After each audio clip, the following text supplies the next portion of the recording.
সত্যই দেব উচ্ছিষ্ট হইয়া দান ব্যর্থ কল্পিত হইয়া দৈত্যগণে উহার ফল ভাগে। সুন্দর কথা। পদ্ম পুরাণে প্রকাশ, এটা হলো হরিভক্তি বিলাস। হরির প্রতি কি করলে ভক্তি হয় এবং কি করলে প্রভুর ধামে আনন্দ করতে পারে, বিলাসত্ব আনন্দ উপভোগ করতে পারে। আসলে আমরা যারা এই পৃথিবীতে যারা আসছি সকলে কিন্তু সুখের লাইগা পাগল। একটা ছোট বাচ্চা যে জন্ম হয়েছে, সে মার যে পিণ্ডটা ছিল এখান থেকে বাইর করার পরে সে কি করে চিৎকার করা শুরু করে যে আমার ভাল লাগে না, আমার ভাল লাগে না। এরকম না, আমার দেখেন একটু আগে যে ভক্তরা নৃত্য করতে করতে ক্লান্ত হয়ে গেছে, আর গরমটা সহ্য হয় না, তাইলে কি একটু শীতের আশায়, একটু ঠান্ডা পাওয়ার আশায়, একটু শীতল পাওয়ার আশায় পাগল হয়ে যেতেছে। আবার কেউ যখন প্রচন্ড শীত পড়ে একটু গরম পাওয়ার আশা পাগল হয়ে যায়। তবু আমরা যারা জীবাসী সকলে কিন্তু সুখের পাগল। সবাই কিন্তু সুখ একটা পাখির লেগে সকলে আমরা পাগল। সুখ ছাড়া কেউ কিন্তু আসে না। এই জন্য আমাদের জীবনে সুখ লাগবে, আনন্দ লাগবে, বিলাস লাগবে, যখন কোনো দুঃখই না আসে। কোথায় গেলে দুঃখ নাই, শুধু একমাত্র প্রভুর ধামে গেলে অজর অমর হয়ে যায়, আর কোনো জরাবেদি থাকে না। এই যে আমরা এখন আছি, আর কয়েকদিন বাদে বার্ধক্য জনিত কারণে হাঁটু ব্যথা করবে, মাজা ব্যথা করবে, সুজো হইতে গেলে বুঝো হয়ে যাব, অনেক কিছু আমরা করতে পারবো না। আমার ব্রেনের স্মৃতিশক্তি কমে যাবো, কানের শক্তি কমে যাবো, সব শক্তি কমে গিয়ে আমরা কি আস্তে আস্তে আমাদের এই নিথর দেহটা একটা অলস অথর দেহ পরিবর্তন, একটা অথর্ব দেহ। তখন নিজের কাছে মনে হয় আমি মরি না কেন, আমি আর বাচ্চা দিচ্ছি যে প্রভু আমারে নেয় না কেন, ঠিক কিনা? এই দেহটা লাগে কত প্রার্থনা করছি, আবার এই দেহটা ত্যাগ করে। এই জন্য কি করলে সারা জীবন বিলাস কুঞ্জে বসবাস করা, ওই যে আমার মনে এই অবিলাস দিও, বিলাস কুঞ্জের দিও বাস। হ্যাঁ, ওই বৃন্দাবনের সঙ্গ করে দিও বৃন্দাবনবাসী। এই যে প্রভুর চরণ যদি না লাভ করা হয়, এই জন্য এটা লেখছে হরি ভক্তি বিলাস। কি করলে প্রভুর প্রতি ভক্তি হয় আর কি করলে বিলাস করা যায়।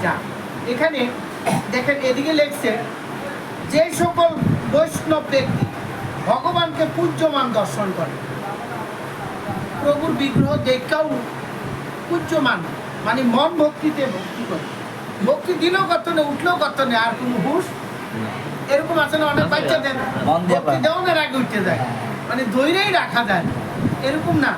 এইটাই বলছে, যে সকল বৈষ্ণব ব্যক্তি ভগবানকে পূজ্যমান পূজা করে কিন্তু মান দেয় না। যেমন পুজো হইতেছে, সকলেই মনে করে আমরা পূজা করতেছি, কিন্তু মানতে পূজ্যমান দর্শন করে না, তাহার দিকের দান সে অনেক টাকা দেয় না, দান করলেও ভালো করে হুম করো জপাদি সম্পদ সমস্ত দেব উচ্ছিষ্ট হইয়া দান ব্যর্থ করতে হইয়া যায়। এই দানগুলো তার কি হয় না, উচ্ছিষ্ট হইয়া যায় এবং এগুলো কোনো কাজে লাগে না। ভাই এত কিছু না গা লাইট লাইট অর্থাৎ দৈত্যগণে উহার ফল ভাগে। তাইলে দান করছে, কিন্তু দানের ভাগটা কে নিল? দৈত্যগণ। প্রভুর ভক্তগণেরা পেল না।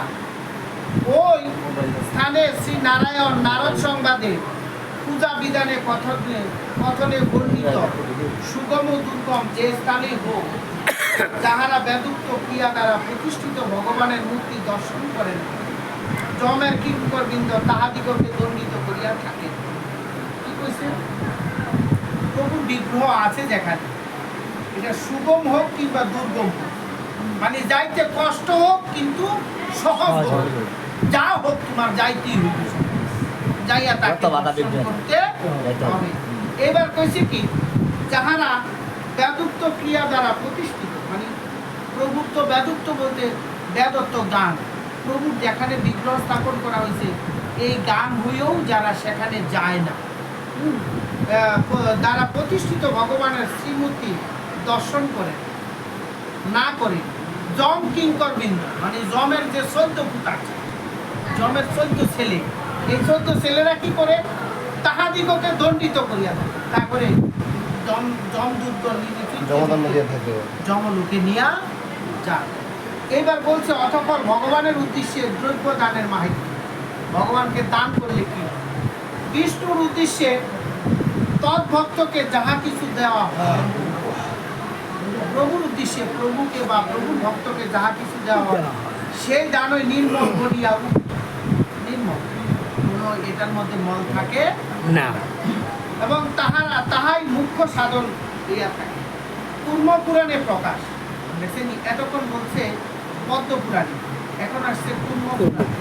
আবার বলছে ব্রহ্মা নারদ সংবাদে, ব্রহ্মায় যায় নারদের সংবাদ করছে। তাহলে তিনটা গ্রন্থের কথা কিন্তু এখানে বলা হয়ে গেল। তাহলে তিনটা গ্রন্থ কিনতে গেলে একটু অর্থের প্রয়োজন। আবার তিনটা গ্রন্থ কিনে সেখান থেকে সার নির্যাস সংগ্রহ করে একত্র করে সেটা বের করা অনেক কঠিন। এই জন্য একটু সহজ হয়ে গেল না, এই জন্য এটা হরিভক্তি।